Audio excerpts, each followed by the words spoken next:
heureux de vous retrouver. Le Père Félix m'a demandé de prendre le relais pour enregistrer la messe de dimanche prochain, 4e dimanche du temps ordinaire, et puis pour vous rejoindre, vous les résidents, à la fois dans vos santé, pour vos familles, et puis, comme nous le dira la messe de ce dimanche, pour nous rappeler que la parole de Dieu est quand même ce qui est notre repère, notre guide sur ce chemin de foi qui est le nôtre, et puis pour que nous soyons, nous dira saint Paul, libres de tout souci.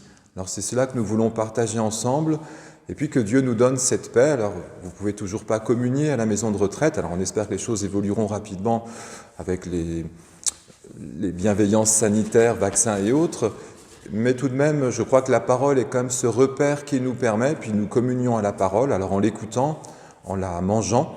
Donc c'est cela que nous voulons partager avec vous ensemble pour nous rappeler ce Dieu qui nous parle, ce Dieu que nous essayons d'écouter, et qu'il soit pour nous toujours réconfort dans nos vies humaines. Nous sommes rassemblés au nom du Père et du Fils et du Saint-Esprit. La grâce de Jésus notre Seigneur, l'amour de Dieu le Père et la communion de l'Esprit Saint soient toujours avec vous. Et avec votre esprit. Nous entrons dans cette célébration, comme nous le dira le psaume. Aujourd'hui, écouterez-vous sa parole, ne fermez pas votre cœur comme au désert. Nous demandons à Dieu d'ouvrir nos oreilles, celles de notre cœur. Nous lui demandons pardon pour nos sourdités. Je confesse à Dieu Tout-Puissant. Je reconnais devant mes frères que j'ai péché en pensée, en parole, par action et par omission. Oui, j'ai vraiment péché. C'est pourquoi je supplie la Vierge Marie, les anges et tous les saints, et vous aussi, mes frères, de prier pour moi le Seigneur notre Dieu. Que Dieu Tout-Puissant nous fasse miséricorde, qu'il nous pardonne nos péchés et qu'il nous conduise à la vie éternelle. Nous disons ensemble cette gloire qui entoure Dieu, cette gloire qu'il nous donne en partage, cette parole qui pour nous est lumière sur nos pas. Gloire à Dieu au plus haut des cieux, et paix sur la terre aux hommes qui l'aiment. Nous te louons, nous te bénissons, nous t'adorons, nous te glorifions, nous te rendons grâce pour ton immense gloire. Seigneur Dieu, Roi du ciel, Dieu le Père Tout-Puissant, Seigneur Fils unique Jésus-Christ, Seigneur Dieu, Agneau de Dieu, le Fils du Père, toi qui enlèves le péché du monde, reçois notre prière. Toi qui es assis à la droite du Père, prends pitié de nous, car toi seul es saint, toi seul es Seigneur, toi seul es le Très-Haut, Jésus-Christ, avec le Saint-Esprit, dans la gloire de Dieu le Père. Amen. Prions le Seigneur.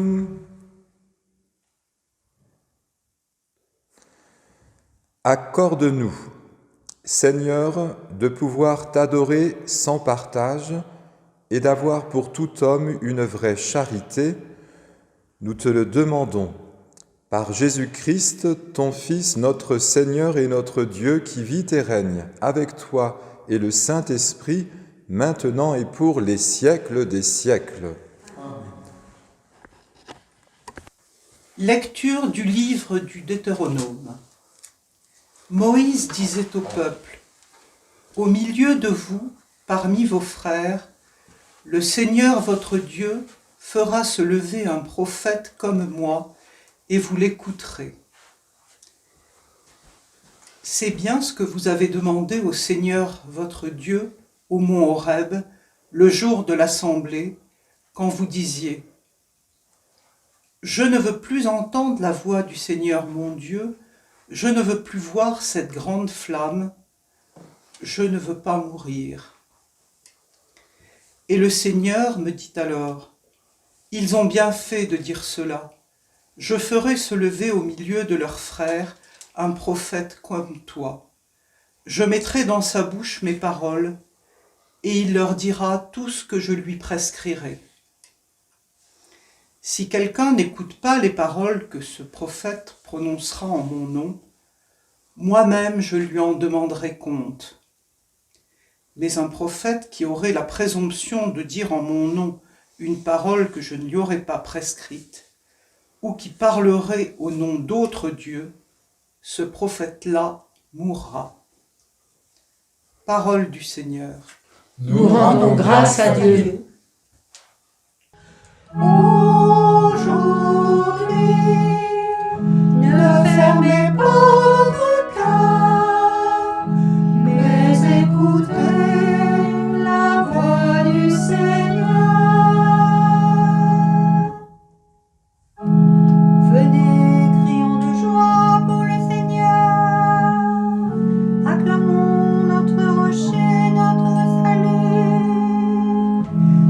Allons jusqu'à lui en rendant grâce, par nos hymnes de fête acclamons-le.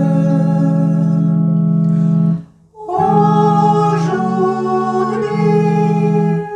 ne fermez pas votre cœur, mais écoutez la voix du Seigneur. Entrez, inclinez-vous, prosternez-vous, adorons le Seigneur qui nous a fait. Oui, il est notre Dieu, nous sommes le peuple qui conduit, le troupeau guidé par sa main. Aujourd'hui, ne fermez pas votre cœur, mais écoutez la voix du Seigneur. Aujourd'hui, écouterez-vous sa parole. Ne fermez pas votre cœur comme au désert, comme au jour de tentation et de défi, où vos pères m'ont tenté, provoqué, et pourtant ils avaient vu mon exploit. Aujourd'hui, ne fermez pas votre cœur, mais écoutez la voix du Seigneur.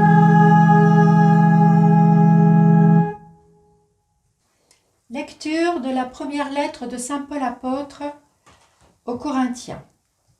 Frères, j'aimerais vous voir libres de tout souci. Celui qui n'est pas marié a le souci des affaires du Seigneur. Il cherche comment plaire au Seigneur. Celui qui est marié a le souci des affaires de ce monde. Il cherche comment plaire à sa femme et il se trouve divisé. La femme sans mari, ou celle qui reste vierge, a le souci des affaires du Seigneur, afin d'être sanctifiée dans son corps et son esprit. Celle qui est mariée a le souci des affaires de ce monde. Elle cherche comment plaire à son mari. C'est dans votre intérêt que je dis cela. Ce n'est pas pour vous tendre un piège, mais pour vous proposer ce qui est bien, afin que vous soyez attachés au Seigneur sans partage. Parole du Seigneur. Nous rendons grâce à Dieu. Alléluia, Alléluia, Alléluia, Alléluia, Alléluia, Alléluia. Le peuple qui habitait dans les ténèbres a vu une grande lumière. Sur ceux qui habitaient dans le pays et l'ombre de la mort, une lumière s'est levée. Alléluia, Alléluia, Alléluia, Alléluia, Alléluia, Alléluia. Le Seigneur soit avec vous. Évangile de Jésus-Christ selon saint Marc.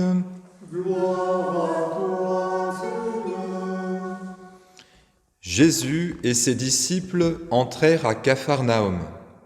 Aussitôt, le jour du sabbat, il se rendit à la synagogue et là, il enseignait. On était frappé par son enseignement, car il enseignait en homme qui a autorité, et non pas comme les scribes. Or, il y avait dans leur synagogue un homme tourmenté par un esprit impur, qui se mit à crier « Que nous veux-tu, Jésus de Nazareth ? Es-tu venu pour nous perdre ? Je sais qui tu es le Saint de Dieu. » Jésus l'interpella vivement. « Tais-toi, sors de cet homme. » L'esprit impur le fit entrer en convulsion, puis, poussant un grand cri, sortit de lui. Ils furent tous frappés de stupeur et se demandèrent entre eux « Qu'est-ce que cela veut dire ?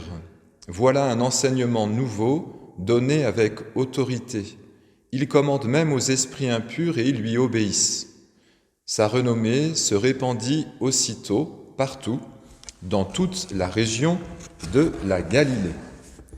Acclamons la parole de Dieu. Louange à toi, Seigneur Jésus. Alors, comme je l'ai introduit, il me semble que les textes de ce 4e dimanche du temps ordinaire nous invitent à regarder de plus près ce qu'est la parole de Dieu. Cette parole d'autorité, nous dit l'Évangile, cette parole reconnue comme un homme qui parle avec autorité et qui commande même aux esprits mauvais. Alors, on pourrait dire Jésus, il est cette parole, puisqu'il est la parole, le Verbe de Dieu. Mais je pense que pour ne pas se tromper, et puis je l'ai expliqué parfois dans d'autres lieux, mais la parole, elle est avant tout, il faut la regarder non pas comme Jésus, cette parole indépendante, et puis qui ferait que toute cette autorité, il la prendrait en lui-même. Il est la parole du Père. Alors ça, je crois que c'est très important. Il est celui qui a autorité parce qu'il parle au nom d'un autre. Alors c'est ce que nous a dit la première lecture, le livre du Deutéronome, puisque Moïse, qui était prophète lui aussi, alors je vous rappelle, le prophète est celui qui parle au nom d'un autre. Donc le vrai prophète, parce qu'il y a semble-t-il des faux prophètes aussi dans la Bible. Alors ce n'est pas les textes d'aujourd'hui, mais le faux prophète, en gros, il va nous donner une information, mais qui ne se réalisera pas. Ça veut dire qu'il parle en son nom.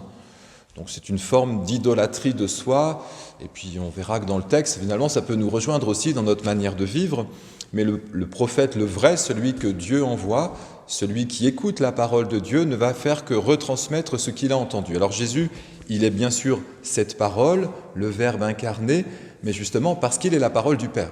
Voilà, je crois que c'est important de se rappeler, puisque Jésus semble être en conflit avec ceux qui parlent ou ceux qui sont habités d'un esprit impur, lui justement il est cette parole du Père parce qu'il la reçoit dans l'Esprit Saint, l'Esprit pur, et donc c'est ce Père qui parle et qui permet à son Fils de nous donner cette parole. C'est ce que nous avons célébré à Noël, le Verbe s'est fait chair, il a demeuré parmi nous. Alors, donc le prophète va dire quelque chose, et puis Moïse, qui a été prophète, donc un grand prophète, un humble prophète, on n'écoute pas la parole d'un autre si on n'a pas l'humilité.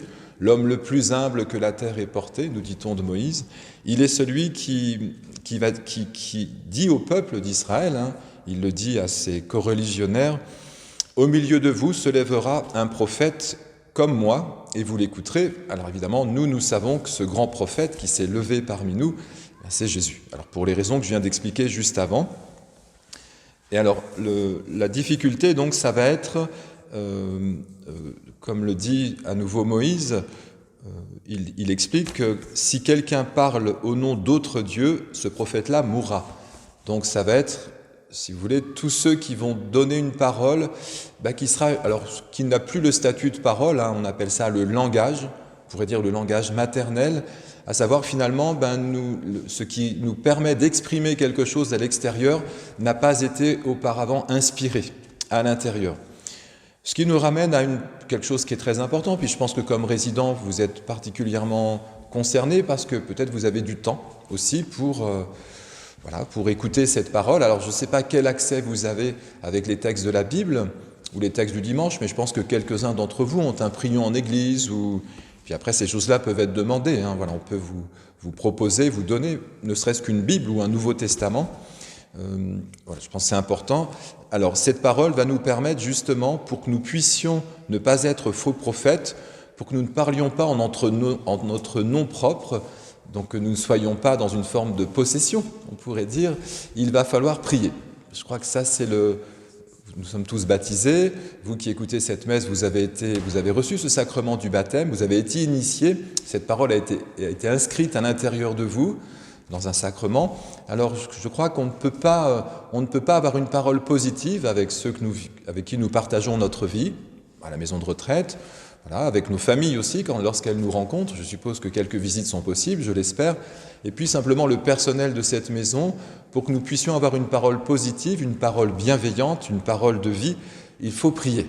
Alors le matin, peut-être au réveil ou à différents moments dans la journée, mais ce temps qui vous est imparti, à un âge où votre vie active a certainement, vous avez donné à l'extérieur, dans vos familles, dans votre vie professionnelle, peut-être aujourd'hui vous avez davantage de temps pour écouter, comme l'a dit le psaume, comme a été chanté dans le psaume, « Aujourd'hui, écouterez-vous ma parole, écouterez-vous cette parole de Dieu. Ne fermez pas votre cœur. » Et je pense que si nous allons voir ce que saint Paul nous propose, qui est la suite de dimanche dernier, il nous disait que si nous avons une épouse, faites comme si nous n'en avions pas. Il nous disait, si vous avez des biens, faites comme si vous n'en aviez pas. Si vous vous réjouissez, faites comme si vous ne réjouissiez pas. Et si vous pleurez, faites comme si vous ne pleuriez pas. Alors, j'expliquais dimanche dernier, et puis c'est la suite que nous avons en ce dimanche. Le problème de celui qui a une épouse, c'est qu'il cherche à lui plaire, ou l'épouse cherche à plaire à son époux, et que du coup son cœur est divisé. Voilà, ça c'est la posture de saint Paul, on va dire. Moi je crois que ça veut surtout dire que de fait, nous n'aimons vraiment bien ceux qui nous entourent, notre époux, notre épouse, nos voisins, ceux avec qui nous partageons notre vie, nos familles, qu'à condition d'être dans une parole d'abord écoutée, et ça veut dire pour cela qu'il faut d'abord prier. Donc ce n'est pas tellement d'opposer celui qui a une vie consacrée et qui va ne penser qu'à Dieu toute la journée. Nous ne pensons pas qu'à Dieu toute la journée, nous avons des choses à faire. Par contre, le prêtre ou le religieux prend le temps de prier avant de commencer ses activités pastorales, sa vie relationnelle, amicale, etc. Et je crois que nos vies un peu d'intimité familiale, professionnelle, puis tout simplement les relations que nous tissons les uns envers les autres, elles vont dépendre justement de cette écoute préalable, donc de ce temps de prière qui nous permettra de ne pas construire une idole. Et cette idole, c'est l'Évangile. Alors, nous n'en sommes pas évidemment à des cas de possession spirituelle tels que Jésus a guéri, enfin, c'est ces dépossessions qu'il fait par sa parole. Tais-toi, sors de cet homme. C'est une parole d'autorité. C'est vraiment le Père qui, en lui, dans l'esprit, lui donne une force d'expression à l'extérieur qui est efficace. Cet homme parle, jamais personne n'a parlé comme cet homme, nous dira l'Écriture parfois. Mais pour que cette parole soit active et que nous ne soyons pas uniquement dans une forme d'hypocrisie, dira Jésus, voilà. La parole de cet homme possédé, elle est hypocrite. Ça veut dire qu'il parle en état de possession, il parle en son nom propre. Alors ça, c'est le rôle du diable, c'est celui qui divise nos cœurs. Mais pour que nous ne soyons pas divisés, seul Dieu peut réaliser cela en nous à travers, encore une fois, la prière que nous mettons en œuvre librement. Donc Jésus va demander à cet homme va demander à cet esprit impur de quitter cet homme. Et je crois que nous pouvons dire, peut-être que le début du ministère de Jésus commence toujours par réinscrire la parole dans ce mouvement d'écoute, voilà, pour éviter que nous ayons une hypocrisie comme les pharisiens vont souvent... Ils testent Jésus, vous savez, les pharisiens souvent vont dire...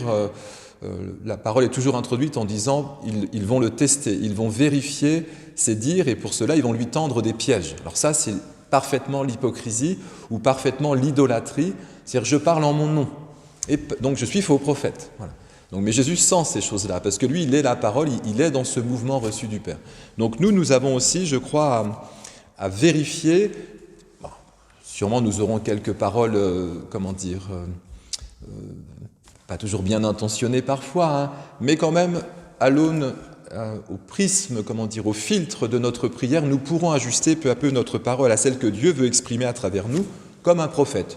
Je vous rappelle, vous êtes baptisés à la maison de retraite, les résidents, donc vous êtes prophète. On a développé la dimension royale en d'autres lieux, d'autres temps, mais là, cette fois-ci, c'est la dimension prophétique, savoir cette parole que vous écoutez peut être réexprimer à l'extérieur, il va construire la communauté, et y compris là où vous vivez. Alors, pour finir, je crois que Jésus dira quelque chose d'important à un moment donné, même à ses disciples. Une personne, si je ne me trompe pas, je n'ai pas vérifié ce matin, je le ferai, Jésus, à un moment donné, ses disciples sont face à un homme, un jeune homme même, je crois, ou un enfant, je crois que c'était un enfant, qui est projeté dans le feu et puis dans l'eau à cause justement d'un état de possession. L'esprit impur est en lui. Et ils ne vont pas réussir à délivrer cet enfant. Donc ils vont trouver Jésus en lui disant « mais fais quelque chose, on n'y arrive pas ». Donc Jésus va faire la même chose que ce que nous avons dans l'Évangile. Il va expulser le démon de l'enfant, voilà, pour le rendre libre à nouveau. Je vous rappelle ce qu'a dit saint Paul. J'aimerais vous voir libre de tout souci. Il faut entendre toutes ces choses. Ce n'est pas que les soucis dans nos têtes. Alors, Jésus va faire donc un miracle, c'est-à-dire qu'il va purifier cet enfant, et les disciples vont lui dire « mais pourquoi avec toi ça marche et nous ça ne marche pas ?» Et Jésus dira « seule la prière est efficace dans ce cas de possession ».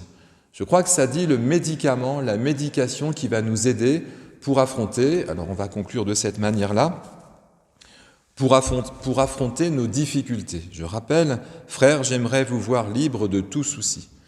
Les soucis, nous les avons parce que nos santé sont plus fragiles, nous les avons parce que les conditions sanitaires sont difficiles. Voilà, puis chacun connaît les siennes, mais Dieu veut nous voir libres de tout souci. Cette liberté des enfants de Dieu n'est possible qu'à travers le fait que nous allons nous mettre à l'écoute de cette parole et que cette parole fera de nous des fils et des fils libres. Donc nous avons, et je vous invite, pour ce temps où vous n'avez pas la possibilité de communier, et puis je crois beaucoup de gens, vous savez, ne communient pas, mais par contre ont un contact avec la parole de Dieu. Je crois que si nous écoutons cette parole, comme l'a été chanté dans le psaume, comme ça a été dit dans la première lecture du Deutéronome, l'écoute de cette parole saura purifier nos cœurs.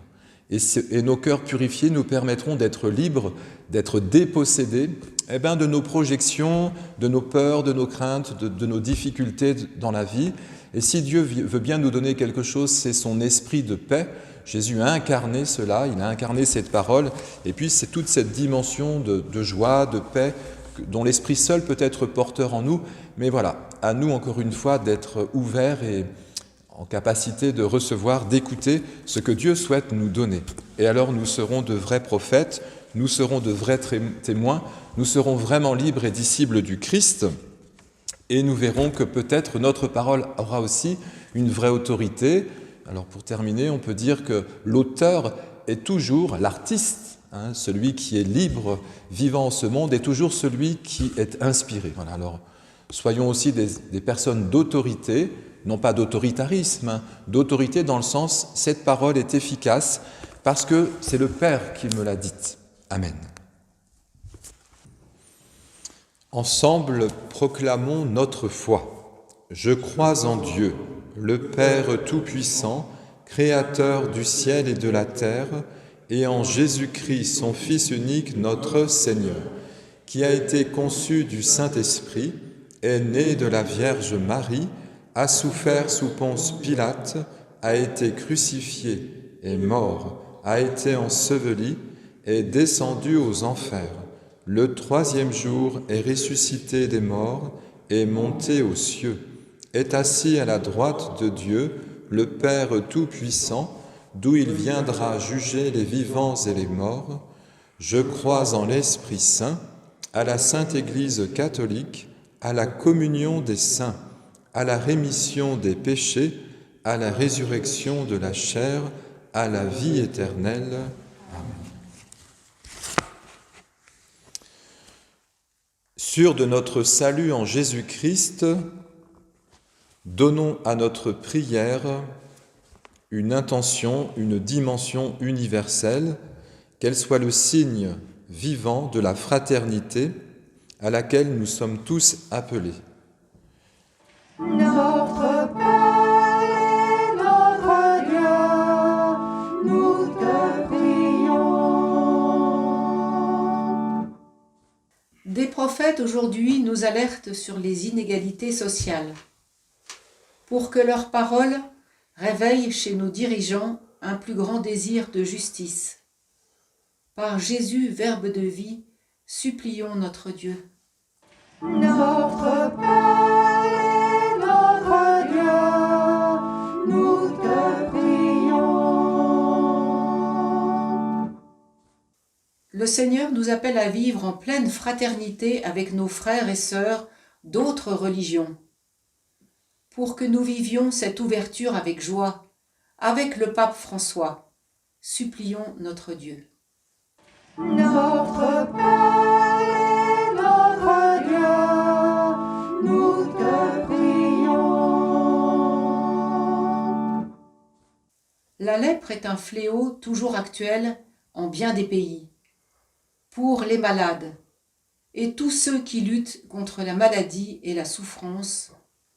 Par Jésus serviteur, supplions notre Dieu. Notre Père et notre Dieu, nous te prions. Que ton amour, Dieu notre Père, libère tous tes enfants des ravages du mal et construise notre bonheur. Nous te le demandons par Jésus le Christ, notre Seigneur. Tu es béni, Seigneur, Dieu de l'univers, toi qui nous donnes ce pain, fruit de la terre et du travail des hommes. Nous te le présentons, il deviendra le pain de la vie.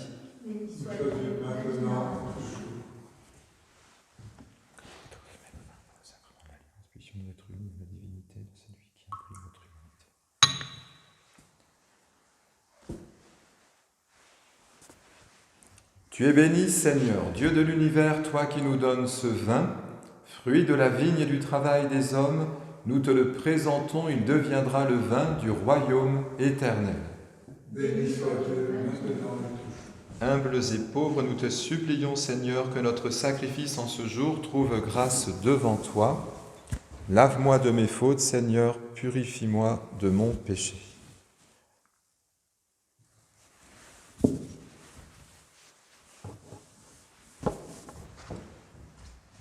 Prions ensemble au moment d'offrir le sacrifice de toute l'Église. Pour la gloire de Dieu et le salut du monde.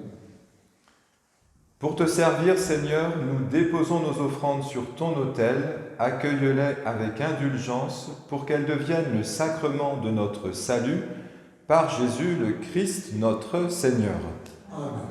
Prions ensemble au moment d'offrir le sacrifice de toute l'Église.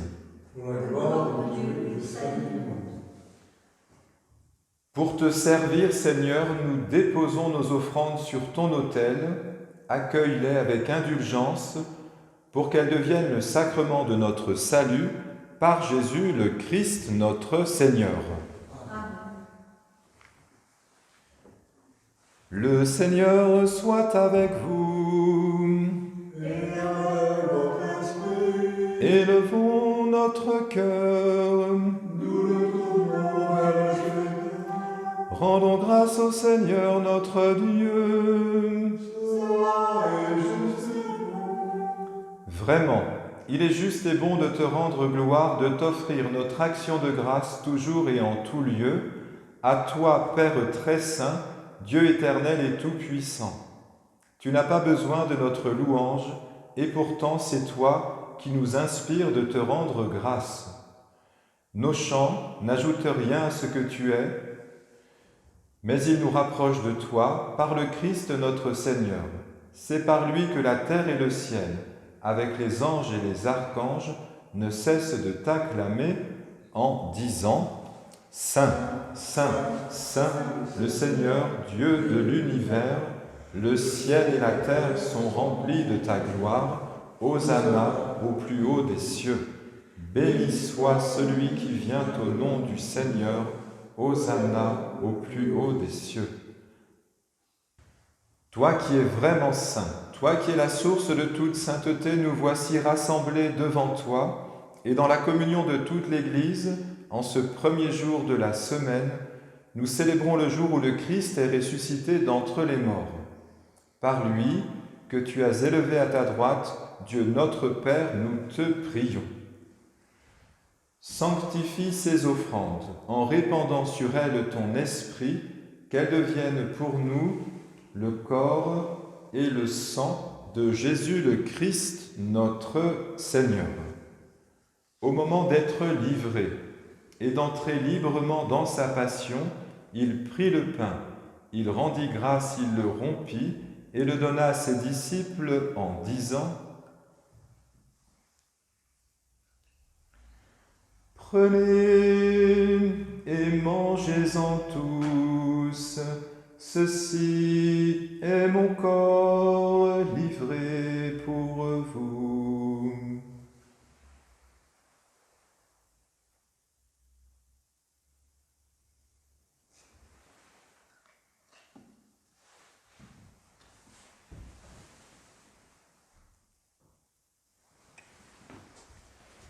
De même, à la fin du repas, il prit la coupe. De nouveau, il rendit grâce et la donna à ses disciples en disant : « Prenez et buvez-en tous, car ceci est la coupe de mon sang, le sang de l'alliance nouvelle et éternelle, qui sera versé pour vous et pour la multitude en rémission des péchés. Vous ferez cela en mémoire de moi. »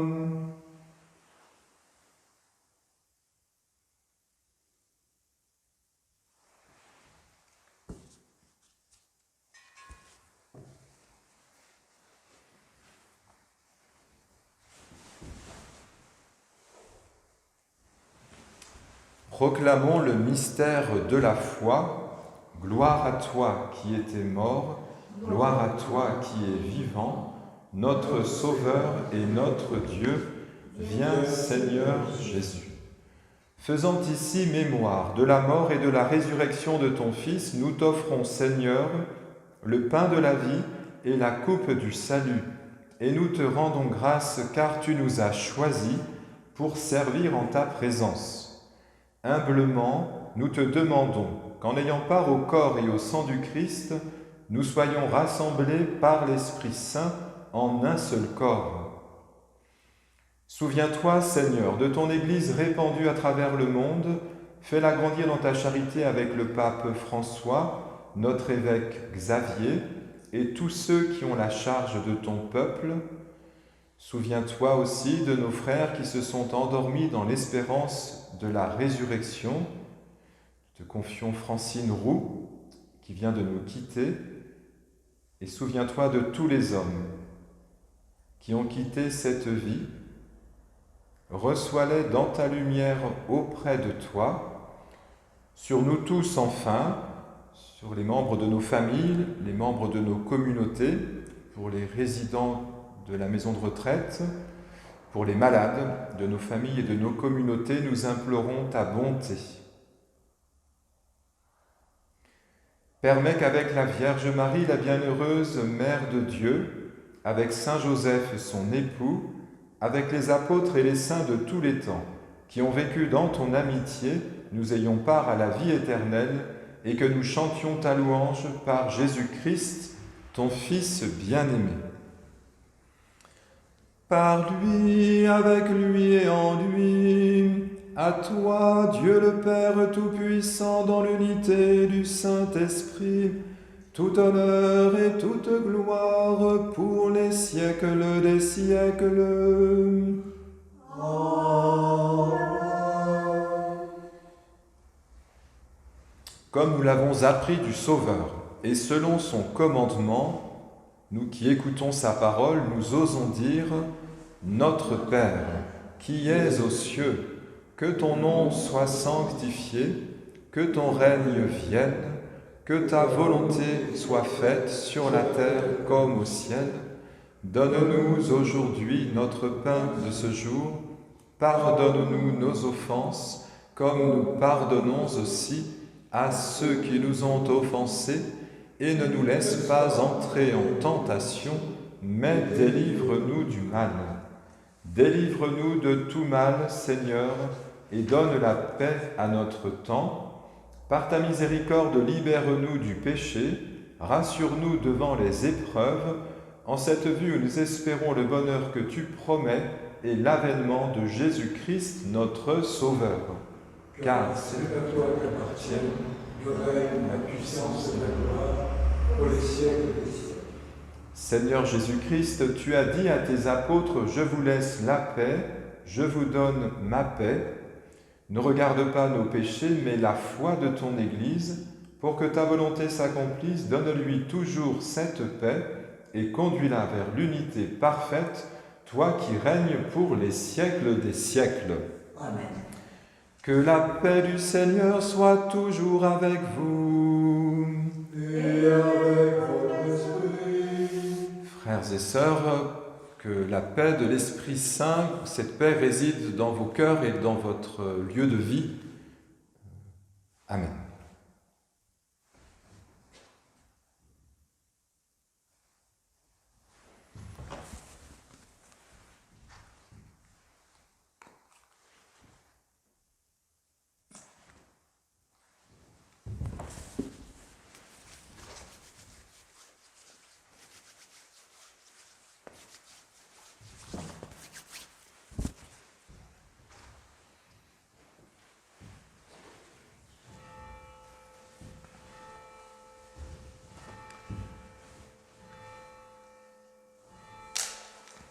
Le corps et le sang de Jésus-Christ réunis dans cette coupe nourrissent en nous la vie éternelle.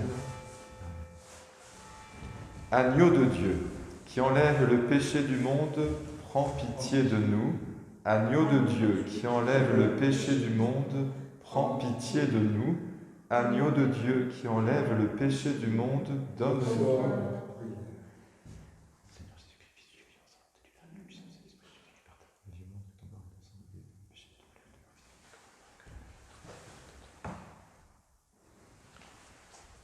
Heureux les invités au repas du Seigneur. Voici la parole de Dieu, l'agneau de Dieu qui enlève le péché du monde. Seigneur, je ne suis pas digne de te recevoir, mais dis seulement une parole et je serai guéri.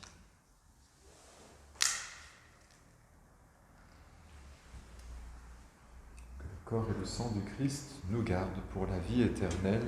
Amen.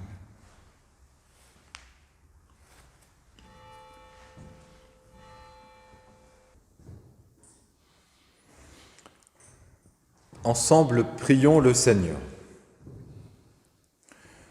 Nous avons été fortifiés, Seigneur, par le sacrement de notre rédemption. Permets que cet aliment de salut éternel nous fasse progresser dans la vraie foi par Jésus, le Christ, notre Seigneur. Amen. Le Seigneur soit avec vous. Et que Dieu Tout-Puissant vous bénisse, le Père, le Fils et le Saint-Esprit. Allez dans la paix du Christ. Voilà, nous vous souhaitons une bonne semaine. Il y aura un nouvel enregistrement, je crois, dans 15 jours. C'est la périodicité qui a été choisie. Alors que nous soyons toujours bien à l'écoute de cette parole que Dieu nous adresse un peu quotidiennement, et puis que ça nous incite à l'écouter dans la prière. Et puis je vous ai pas donné cette information, mais notre Saint-Père, le pape François, a demandé à ce qu'il y ait un dimanche consacré à la parole de Dieu. Alors c'était dimanche dernier, mais voilà, l'homélie a suivi la semaine suivante pour nous rappeler cet ancrage dans la parole, et cette parole, ce sera toujours Jésus à nos côtés, et il nous accompagne tous les jours de notre vie. Alors qu'elle soit votre force et que vous soyez sans souci. À bientôt et que chacun se porte dans la santé et dans la paix.